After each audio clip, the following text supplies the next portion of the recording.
Hey guys, I did some serious work on this Isabel Wilkerson's book, and found out a whole bunch of stuff, and too much to take up all of our book club meeting. But I'm gonna make this video to give you the long version for people who want to know all about what I found out.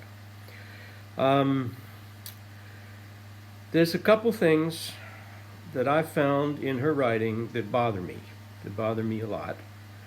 I'm going to talk about lies, and I'm going to talk about manipulation. Lies, we know what they are. Um, Something that bothers me a lot, something we're seeing a lot of these days from all sides. I don't know why they bother me so much. Maybe it's got something to do with this school I went to that had this Latin word on its shield, or maybe it's my Minnesota Norwegian Lutheran upbringing.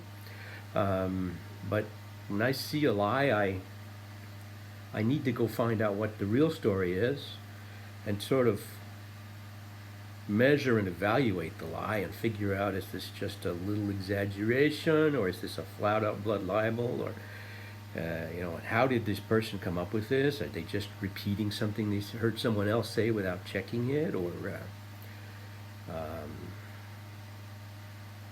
whatever. So I went digging into one of those, and then when I talk about manipulation, I'm talking about maybe what you wrote isn't exactly false, but to me, you really clearly laid your words out on the page in a way that was meant to give me a different impression and was meant to manipulate my emotions and bring me to some place that's not justified by fact. So I'm going to give you one example of each that I went to the bottom of. And in doing that, I learned a bunch of stuff that I didn't know about American history and our history with the Indians. So I'm going to catch you up on all that in case you guys didn't know all this stuff either. Now, if you're not interested, you don't have to watch this whole thing. Just move on if you don't want to follow it. It's no big deal. I just did all this work. I had to put it down somewhere. Okay, the lie. The lie. It's in the section of her book that's called The Pillars of Caste, and it's the chapter that talks about terror as one of the pillars of caste. And like everything, I agree with her generally. I agree that racism is bad. I thought the idea of her book of taking this object of caste as a new way to look at things was a good idea. I thought she screwed it up. I didn't think she did it right, but I was with her on the idea. But now we're going to look at the details of what she did, and maybe it's even more frustrating to me, because why you lie when you don't even need to lie? There's lots of terrible things that have been done. Why would you come up with something that wasn't when you had plenty of other things to talk about? I'm baffled. All right.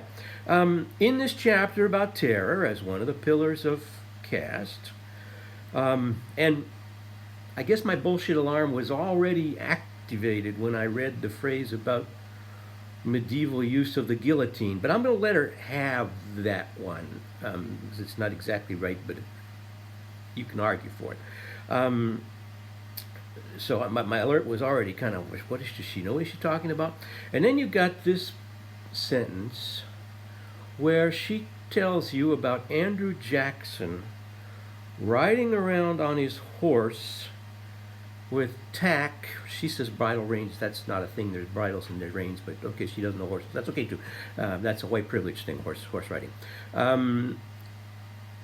Tack that Andrew Jackson made from the skins he skinned off of Indians he massacred. Now, I'm no fan of Andrew Jackson. I know he's been canceled lately. I also know that Steve Bannon and Trump tried to anti-cancel him just to stick it in our noses, the libs. So I know that Andrew Jackson is now a front in our cultural tribal warfare. But still, I had never heard this about Andrew Jackson. So I said, wow, that's really awful. It's funny, I never heard that. I wonder what the real story is. And so I went looking for the real story. And I really believe I'm starting to learn some things about her idea of research and her idea of professional ethics. Well, when you go off hunting for the truth about something, you're likely to find Wikipedia right off the bat. It's the easiest thing. And there is indeed a page in Wikipedia.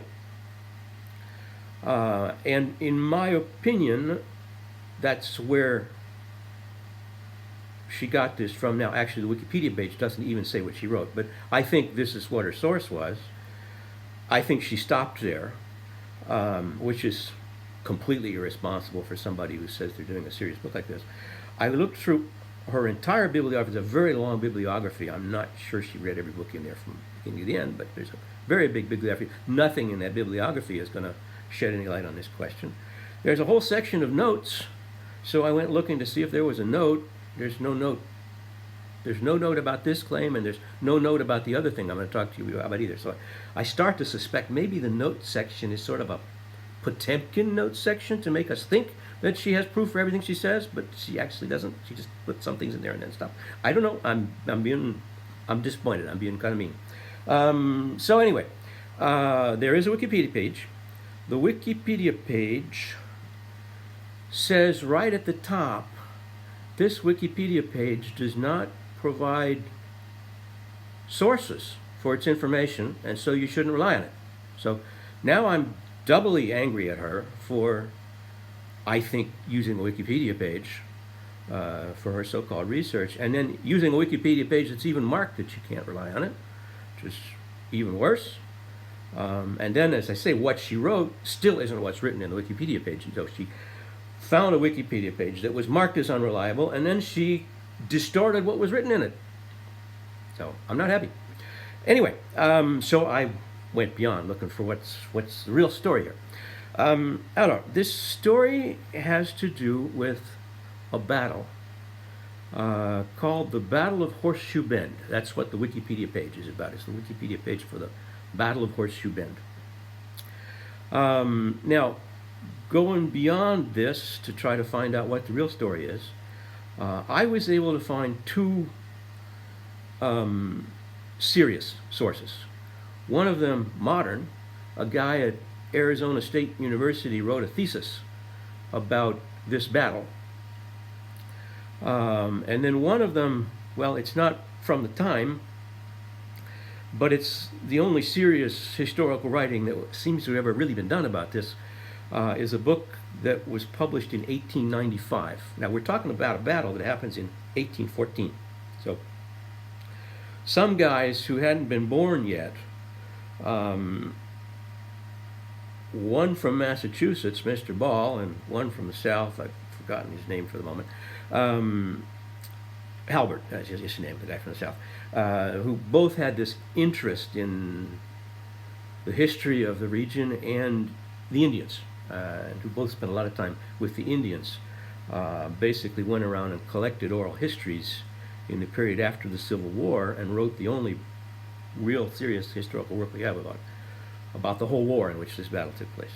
So,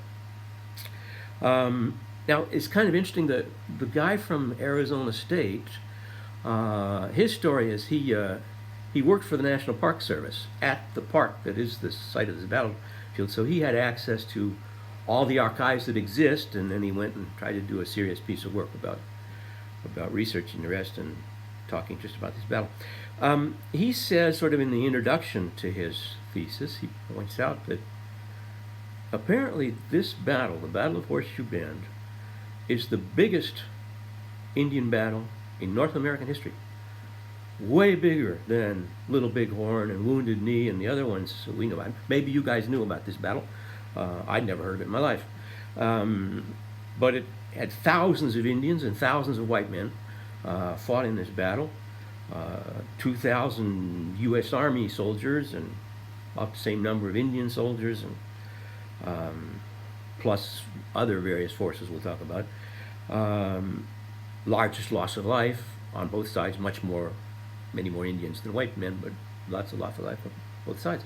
Biggest battle of the Indians in our whole history, and what he says in the beginning is it's just something really strange about this battle.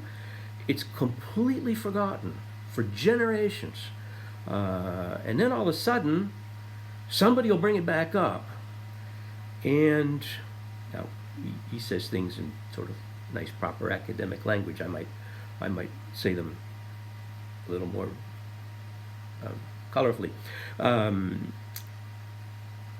When people bring it up, it's often for ideology and propaganda that suits their narrative at that point in time. One example would be that, and then it'll disappear again it'll be forgotten again for generations after that, and then it'll spike up again at some point. For example, this battlefield is a national park. It's apparently the only national park in Alabama. And it became a national park under Dwight Eisenhower. So 150 so years after probably just about exactly 150 years after it took place. Well, a little earlier than that, I guess, but close enough. And the way that came about is some wealthy Southerners took their own money and bought the land where the battle took place and gave it to the government and said, you need to make a park out of this. And the observation to make is that this park got created during what I would say was the second wave of Confederate monument building. And I think that second wave, that wave of Confederate monument building in the 50s and early 60s, was the segregationists trying to put up bulwarks against the gathering storm of the civil rights movement. That's when they went around slapping up a bunch more monuments to Confederates and so forth. So he says something, a lot of this is my conjecture, but he says something about holding up this battle as sort of a example of the Southern gentleman's mission as a bulwark of civilization in the face of savagery, and that might have been the narrative that made this come up at that particular moment in time. Well, it looks to me like Isabel Wilkerson went to wake this business back up again after we went and forgot about it for another 40, 50 years, with her claim, which comes from something that happened at this battle that she's put on Jackson, and which is now, I noticed, now spreading through the Twitter sphere and the internet as unattributed truth about these things Jackson did. You know, now she's let it out, and now it's out there, and everybody's gonna know this because they read it on Facebook somewhere. So she's done it again, it looks to me like. And it's kind of funny because in between time, in the 70s and the 80s, we had sort of the awakening of awareness about our crimes against the Indians. We had Wounded Knee, and we talked a lot about Little Bighorn and a lot of the crimes out in the West. And somehow, and we had all these movies that were made, you know, like Dances with Wolves and et cetera, et cetera. It was a big popular Hollywood thing to make movies about our crimes against the Indians. And we didn't talk about this battle then either, even though it was the biggest battle in our history with the Indians. Now, it's going to turn out to be a little more complicated story than something as obvious as Wounded Knee, because in fact there were Indians on both sides. But, you know, I'll get into all that. It's just more complicated about the Indians on both sides and the ideas of Washington and Jefferson about what we were going to do with the Indians, which were certainly not the same as those of Jackson later on. But anyway, for some reason, even when we were very interested in the Indians, we still weren't talking about this battle as far as I know. So what's the real story here? This battle takes place, well, before the white man. The South, the Deep South, was occupied by what was called the Creek Confederation. So it was a group of fairly large, thriving tribes made a pact with each other to make peace with each other and to defend each other against others, and they were controlling sort of western half of Georgia, all of Alabama, most of Mississippi. That was kind of the where they were living. Now, the Spanish and the French, and that was even before the white men came. Spanish and French show up. The Spanish in Florida, the French over around Louisiana. This nation held its own, had fairly good relations with the Spanish and the French, and continued doing their thing. Now, on paper, all that land was claimed by Britain. The British claim for the Georgia colony was everything north of the Spanish and south of the Carolinas, from the Atlantic to the Mississippi. So, on paper, this belonged to Britain, and therefore, on paper, this belonged to the United States when we became independent. And we had a little war with these guys around 1790, so right at the beginning. We won, and the deal Washington made, the treaty that was signed, said, you guys keep your land, you guys stay there. All you got to do is adopt our ways. We're going to send agents down there, teach you how to farm. You're going to clear land, become farmers. We'll build you infrastructure, roads, sawmills, forges, some forts to keep you safe from anybody that might bother you. You'll adopt two institutions we're particularly serious about: private property and monogamous marriage. So that's the deal. And the Creeks took the deal. They said, okay, we'll do that. And they proceeded to settle down. Now, today, cynically, I know we all kind of say, oh yeah, fat chance. That treaty was going to last very long, right? But I don't know. I think Washington could have been sincere. And you can get to that conclusion two ways. Apparently, Washington and Jefferson had some strong ideas about how we can live with the Indians. I'm going to say that they believed in the cultural superiority of the Europeans and their ways. They didn't believe in racial superiority. They believed in cultural superiority, so the Indians could adopt our culture, and then we could be happy citizens of the same country. Now, I don't know, you can say things and then you can do other things.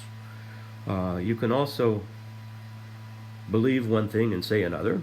So I don't know what was really in their hearts. I know that we've half canceled Jefferson now, and about 3/4 canceled Jefferson, half canceled Washington, because it's true that the men who said that we could be equals with the Indians, it's just our culture that makes us better, we're both slave owners. So I don't know really, but anyway, the way they talked about the Indians, that would suggest this kind of arrangement they were really sincere about.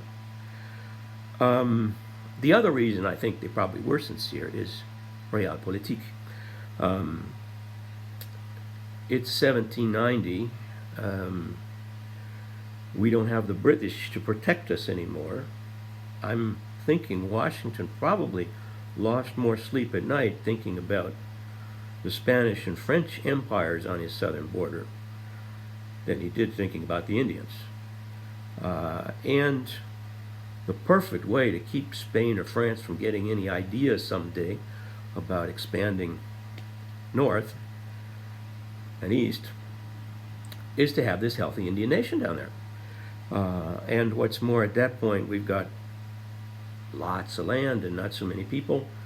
Our eyes were really on Kentucky and Ohio and Tennessee for where we were going to start expanding west. I don't think our eyes were so much on this land, except maybe a few greedy guys sitting in Georgia itself. So I think Washington did a deal that made a whole hell of a lot of sense. And the whole deal about you have to settle down and clear land and be farmers is perfect, because if the Indians are just wandering around in the forest hunting and trapping, it's easy enough for the French and Spanish to say, well, we kind of made a little mistake about where that arbitrary line in the woods went through. Sorry about that, but you weren't using this land anyway. When that's somebody's farm, the land's been cleared, then the lines are cleared. Possession is 9/10 of the law. And Washington, by insisting on this from the Indians, made the case for possession, that we're using this land, where Americans are using this land. They're just Indian Americans. So I give him credit for having meant it at the time. But 20 years pass. And in the 20 years that pass, a couple things are changing. One thing that changes is the state of Tennessee. And when things go wrong in America, I think the state of Tennessee is often not far from the scene of the crime. Now the state of Tennessee is established. It's starting to fill up. And now you've got a bunch of beady-eyed guys in Tennessee looking south and coveting their neighbors' lands. And they're starting to annoy the Indians in the northern part of this nation. They keep building these roads. And then they say, what are you building a road on our land for? And they say, oh, well, it's better to trade with you, of course. And somehow every time a road goes through, next thing you know, somebody's building a house along it, and then somebody's building another farm. And so there's a growing annoyance and difficulty between the guys in Tennessee and the Indians in the northern part of this nation. The other thing that's happened is there's a division opened up among the members of the Creek Nation, between the ones that are perfectly happy with this choice and being settled down and being farmers, and people who are saying, we made a mistake. We should never have abandoned the ways of our forefathers. And by the way, we shouldn't trust the white man. And we need to tear up this deal and go back to our ways, and that's going to mean war with white men, for sure. So you've got this growing tension, both internal tension among the Indians and these provocations that are coming from the neighbors to the north. And then comes the match that's going to set off the explosion, and that is Tecumseh. Tecumseh is one of the great Indian leaders in history. He was a guy from southwestern Ohio, a Shawnee, and he's convinced that the Indians have to stop the white man now, or they never will. And he has put together a big alliance of the tribes in the north, Indiana, Ohio, Michigan, all around there, convincing everybody that we need to stand together, stand up, and oppose the white man's expansion now. Now it's almost the War of 1812, so the British in Canada are perfectly happy to encourage him and give him a little support, but Tecumseh is convinced, and we couldn't really say he was wrong.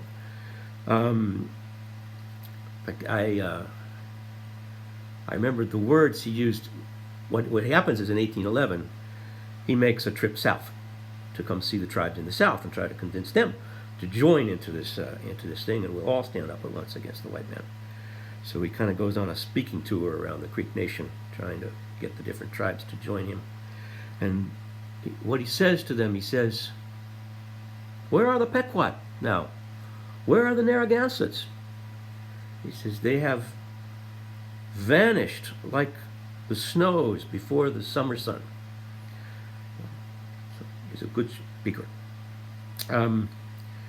He does not convince the tribes in the South to join his cause, but he blows up the civil war among the Creeks. This faction that are called the Red Sticks, the ones who want to go back to the old ways, he is exactly what they need to hear. And so he goes north, disappointed about not getting new tribes to his cause, but he sets off a civil war among the Creeks. And so the Red Sticks start attacking the others, the assimilated Indians. Now, and the war starts in 1813. This happens. Well, Andrew Jackson just happens to be in the area commanding some of the U.S. Army, because it's the War of 1812 now, so the Army's been called up. I have many questions about command structure and how Andrew Jackson seems to have been allowed to just run around doing whatever the hell he wanted to, which didn't often seem to involve fighting the British, seemed to involve everything but. But anyway, Andrew Jackson's in the neighborhood, and Andrew Jackson says, we're here to help. We're going to help our friends, the Creeks, the assimilated Creeks, in their Civil War. And so this Civil War becomes a pretext for Andrew Jackson to bring some of the U.S. Army into the story, accompanied by the Tennessee militia, by some contribution from Georgia and Mississippi Territory. It's not a state yet, I don't think. And just some general Tennessee riffraff, what they call irregulars in military parlance, guys who aren't really actually enrolled in anything but just join along for the fight. So this war goes on for 2 years, 1813 and 1814. And the pivotal moment is the battle we're talking about, the Battle of Horseshoe Bend. It's the Gettysburg in the Creeks Civil War. The Horseshoe Bend is on the Tallapoosa River in Alabama. There's a place where the river makes a horseshoe. The Indians, the Red Sticks, have fortified, installed themselves there. They've got 1,000 warriors in this place with the river around them on three sides, and then they've built all kinds of bulwarks and trenches and stuff like that to protect the other side. So they're well dug in with a lot of soldiers. And this is where Jackson and the others are all gonna, and the assimilated Creeks are there too, fighting their war. This is where they're gonna sort of finish this. And so they surround them, and then they go in. It's a bloody fight, hand-to-hand, bayonets against clubs. Many people die. Many people we know are there. Davy Crockett is there. He's Jackson's scout. Sam Houston is there. He's so badly wounded in the fighting that the doctors leave him for dead, but we know he pulled through and created Texas later.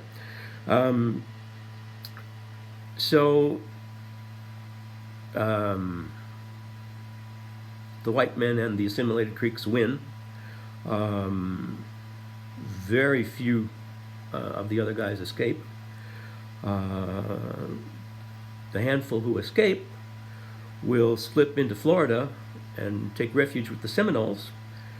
And I keep, as I learned about this, I kept seeing how important this battle was in the eventual history of the whole South, because it's this handful of Indians that get away from here and go into Florida, which is Spanish, and join the Seminoles. A few months later, Jackson will use that as his excuse to invade Florida, which is what will eventually force the Spanish to agree to sell us Florida and bring Florida into the United States. So, to some extent, Florida is a state because of this battle, and of course because of Jackson.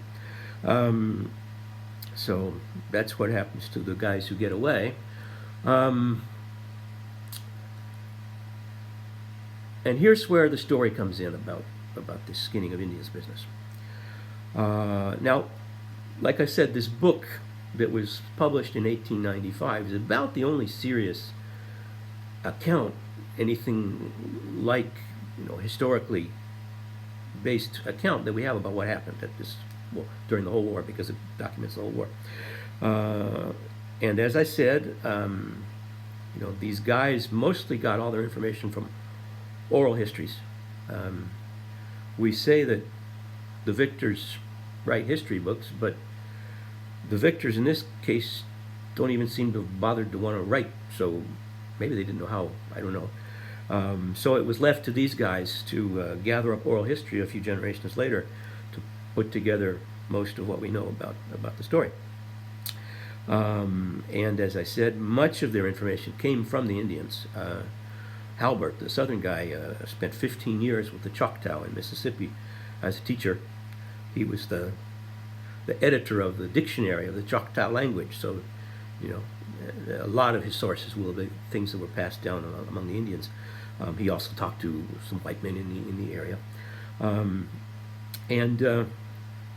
so in the chapter that the two wrote about this battle, when they talk about the aftermath of the battle, they cite by name Wilbur something or other, one guy who they found living in Mississippi told them, and they say it like this, because there's nothing to corroborate it. This is one man, about 70 years later, telling them this. This guy Wilbur said, some of the guys from Tennessee skinned some Indians and made bridles for their horses. So that's the basis which she turned into what she turned it into. They have only one guy to corroborate this. Now, I think they believed him. I don't think they'd have put it in the book if they didn't believe it was true. They don't tell us how he knows. So did he see it with his own eyes? Did he hear it secondhand or third hand or whatever? They don't tell us that. It's true that this guy, this Wilbur, whatever his name is, was born in 1792 in South Carolina, which makes him about 21 years old on the day of the battle. And if he's born in South Carolina and he's 21 years old, there'd be a real good chance he'd been drafted into the Army for the War of 1812, and that he was therefore one of the Army troops who was under Jackson's command. Not certain. I'm just saying that would make a whole lot of sense, right? So that he might actually have seen this with his eyes, or maybe he was in the Army with the guys, and the word got passed around about what the guys from Tennessee were doing. So maybe he saw it himself, and maybe his buddy told him. I don't know. But that's what we have to go on. That's the accusation. Not that Andrew Jackson did it. Not that Andrew Jackson ordered anybody to do it. Not that even necessarily troops commanded by Jackson did it. But that some of these guys from Tennessee, who were either just irregular frontier riffraff who were along, or maybe the guys in the militia. But that's the deal. That's the accusation. So she turned it into, of course, first of all, it's can't convict on one guy's memory 70 years after the facts in the first place, with no corroboration. And but let's say it probably happened, since these guys believed enough to put it in their book. She turned that into Jackson doing it personally. And the way she writes the paragraph, the image that you get in your mind is more President Jackson prancing around Washington on his Sunday afternoon pony constitutional with this grisly thing that he's made. Just obviously not true. So I'm going to call that a blood libel that she has manufactured. Right now, did she know she made it up, or is she just such a sloppy researcher that she looks at Wikipedia pages that are marked as not being reliable and that don't contain all the context? I just gave you the Wikipedia page just summarizes that in like one phrase, that some people did this at this battle. She either just was so sloppy that she transformed in her head what she read in this Wikipedia page that's marked as unreliable into something else, or she actually meant to exaggerate it and change it. I suppose, well, we're operating on the principle that once somebody's been canceled, they can say anything we want to, I guess, which I find a disturbing principle in general. So But that's what I found out about this story. Just to finish the rest of the story about why this, other than just being the biggest battle in our history, why this battle is so important.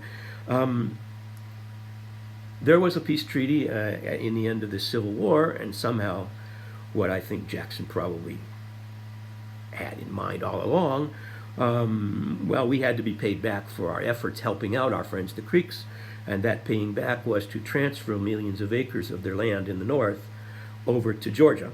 So they lost a part of their land as a result of the Civil War. And so it was a step. And I think this war probably sort of broke the back of the Creek Nation as a really strong, healthy enterprise. And so we are talking about West Georgia, Alabama, Mississippi here. So we're talking about the Deep South. We're talking about King Cotton and all those cotton plantations that were going to exist, so that did not exist, and were going to exist someday with all those slaves on them. How did that come about? Well, these Indians had to be gotten rid of. And so this war kind of broke the back of their nation. Seriously damaged Washington's plan for how this was going to go down. And it is 20 years later, that 1836, that now President Jackson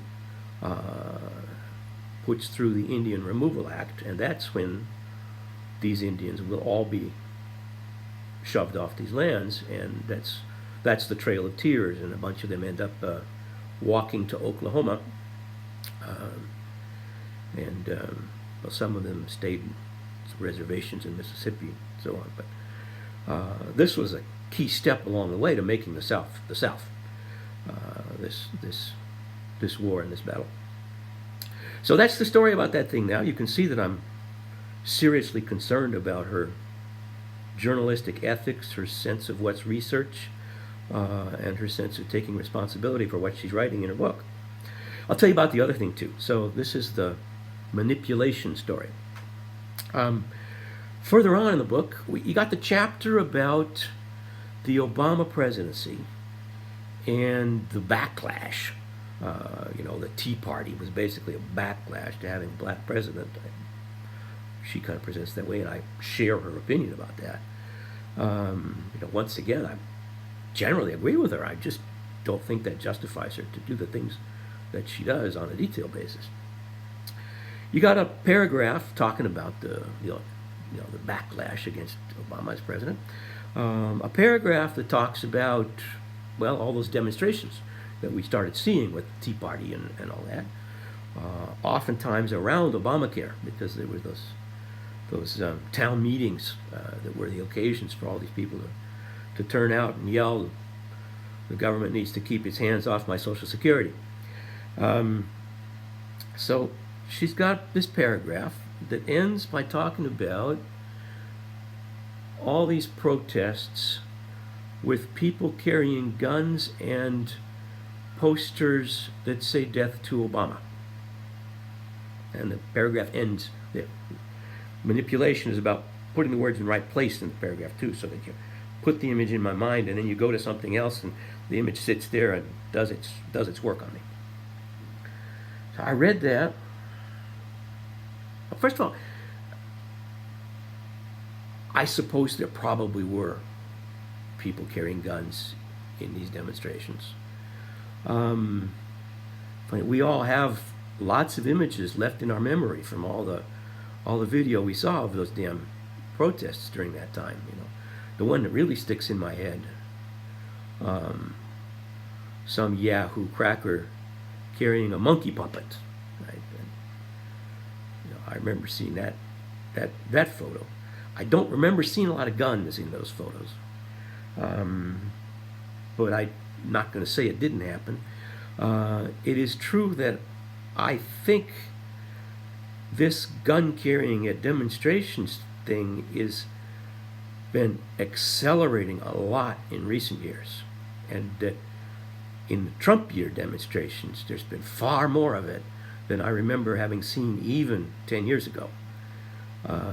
I just think this open carry shit is just getting more and more and more out of control as time goes on. So I think there were more guns at the Trump demonstrations than I remember having seen in the footage from the anti-Obama administrations. But I'll grant, probably were. I don't know. It's not too important.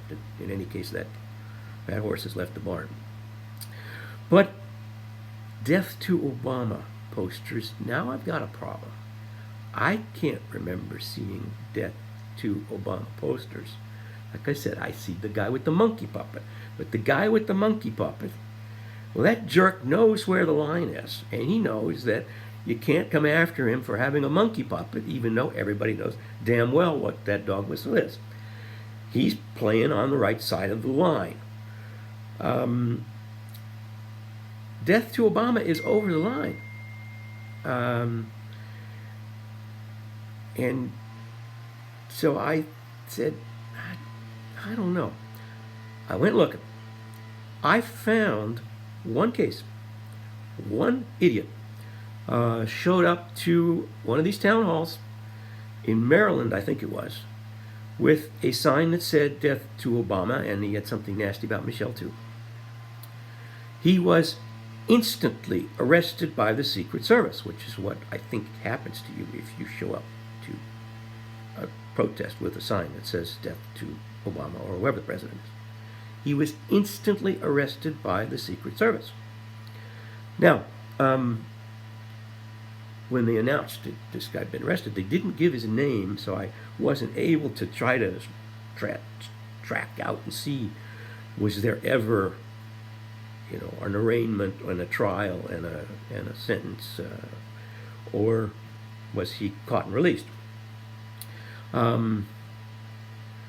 But I can find no other case of anyone stupid enough to carry a sign that said death to Obama at any other demonstration. Pretty sure this guy never did it again. And I suspect what happens if you do this is the Secret Service takes you in, and they'll raid your home.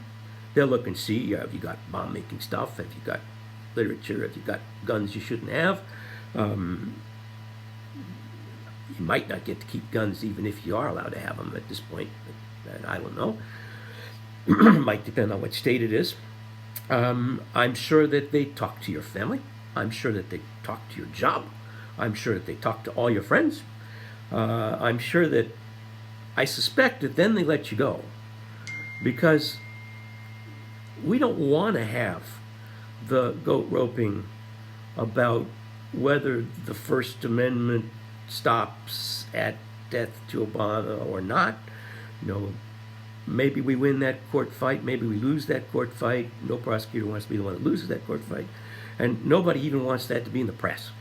So once this guy's figured out that he has just gotten himself a place on the Secret Service's watch list for the rest of his life, and he's gotten his friends a place on the Secret Service watch list for the rest of their lives, and he's gotten his family a place on the Secret Service watch list for the rest of their lives, and he's probably going to get fired from his job now that his boss has found out that he's on the list too. I suspect that's the dissuasion that makes you never do something like this again, and makes most people know that they never should have done something like this. So she didn't lie, right? She didn't lie.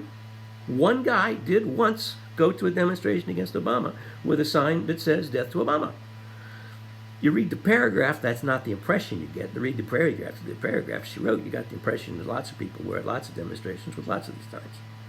She doesn't tell you that if you do this, you instantly get arrested by the Secret Service.